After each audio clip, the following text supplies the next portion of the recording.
நேற்று சாயங்காலம் ஹாஸ்பிட்டல்லேருந்து அம்மா வந்து ஃபோன் பண்ணியிருந்தாங்க. இந்த மாதிரி டிஸ்சார்ஜ் வந்து சொல்லிட்டாங்க. இன்னும் ஒரு 1/2 அன் ஹவரில் வீட்டுக்கு வந்து வந்துடுவோம் அப்படின்னு சொல்லிட்டு எங்கள் வீட்டிலேருந்து கிளம்பி அம்மா வீட்டுக்கு வந்து போயாச்சு. ஏன்னா குட்டி பாப்பா ஃபஸ்ட் டைம் நம்ம வீட்டுக்கு வருது.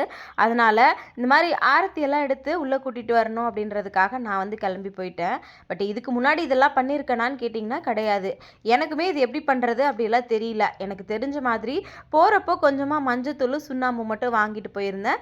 வெத்தலை கற்பூரம் வந்து இதெல்லாம் வாங்கிட்டு வீட்டுக்கு வந்து போயாச்சு. எனக்கு தெரிஞ்ச மாதிரி கொஞ்சமாக மஞ்சத்தூள், அதுக்கப்புறம் அதில் சுண்ணாம்பு போட்டு தண்ணி ஊற்றி நல்லா ஆளை வந்து கரைச்சி எடுத்துக்கிட்டேன். கொஞ்சம் திக்காக தான் வந்து இருந்துச்சு. அம்மா வந்ததுக்கப்புறம் ரொம்ப திக்காக இருக்குது, அதனால் கொஞ்சமாக தண்ணி மட்டும் ஊற்றிக்கலாம் அப்படின்னு சொல்லியிருந்தாங்க. தண்ணியெல்லாம் ஊற்றி அதுக்கப்புறமா பாப்பாவுக்கு ஆளெல்லாம் சுற்றி வீட்டுக்கு வந்து கூட்டிகிட்டு வந்தாச்சு. தங்கச்சி அம்மா 2 பேருமே ரொம்ப நல்லா இருக்காங்க. நிறைய பேர் வீடியோவில் கேட்டுகிட்டே இருந்தீங்க பாப்பா எப்போ வீட்டுக்கு வருவாங்கன்னு. ஃபைனலி பாப்பா வந்து வீட்டுக்கு வந்தாச்சு. தேங்க்யூ.